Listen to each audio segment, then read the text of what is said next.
too high, try to deny what you feel inside. Don't say you're sorry. Let's live and let live. We can't go on in this life. There's nothing to.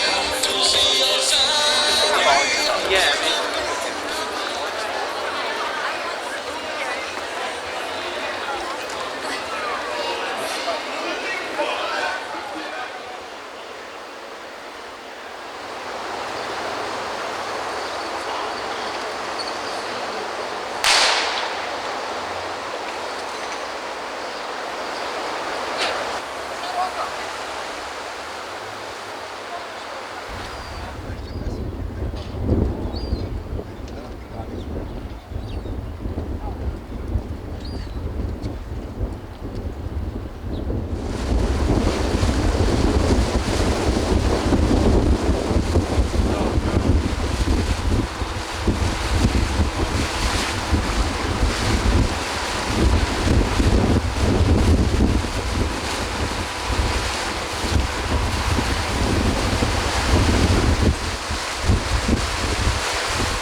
It's still a sailing vessel, and we will take her out on Thursday morning and turn her around. We take her out between 7 and 10 times a year.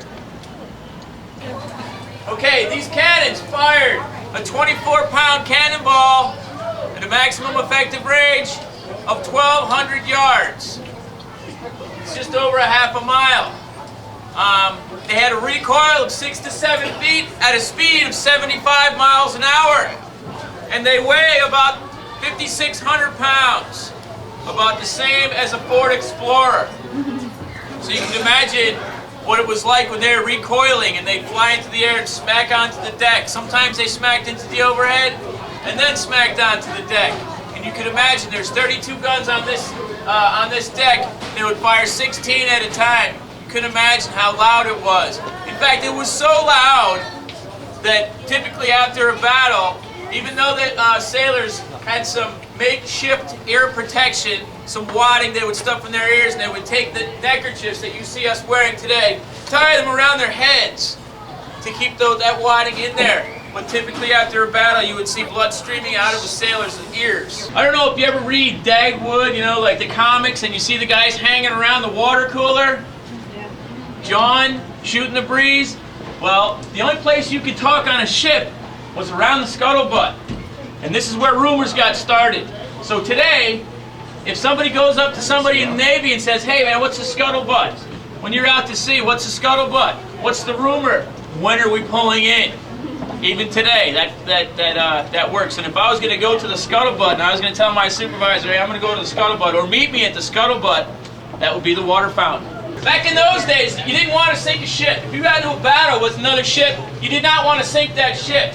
You wanted to be able to take that ship over and take that ship home as a prize, because then you'd get prize money and you'd be able to split it with your crew.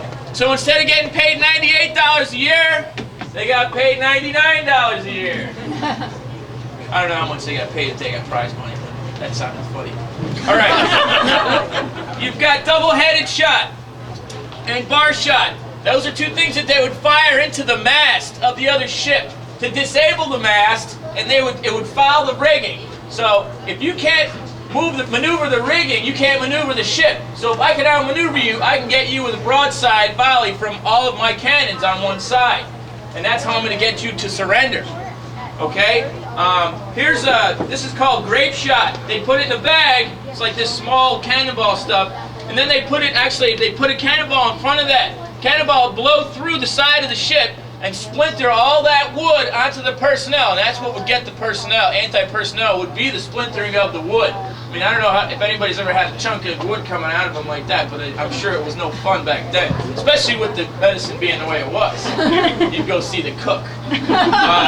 Anyway, and then this stuff would follow that up, and that would be the whole way to take out the personnel on the other ship. This right here is called star shot. As soon as you knew you were going into battle, you'd give the cook a whole bunch of this stuff. He'd take it to the galley stove, and he'd heat it up till it was red hot. It's the last resort. They would then fire this into the side of the ship or into the mast of the ship, and it would cause a fire, and it would burn the ship, and that ship would sink.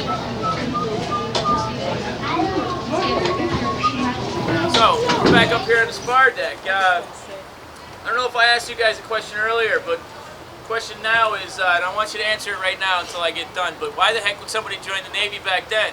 If you're running around in bare feet, eating beef jerky stew, drinking that nasty water, having the cannon roll over your foot, break your toe, and then you end up without a toe, you know, you didn't get a splint. The berthing deck had about 250 berths for hammocks, and if there's 500 crew members on there and 250 berths for hammocks, you gotta wonder what they used to do. What they did was they worked in shifts called watches, 4-hour shifts, and they were called watches. Now, if I went to work for 4 hours, I would go down and I would tap my buddy on the shoulder and say, "Hey, your turn to go to work," and I would jump in that rack, and I would hot rack. And that water that he was drinking, that he could do 3 things with, one of those things was drink, one of those things was bathe, the other one was to wash his clothes. What do you think he did with that water? He drank it.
Before the end of our whale watch season, make sure you do keep hold of your whale watch ticket.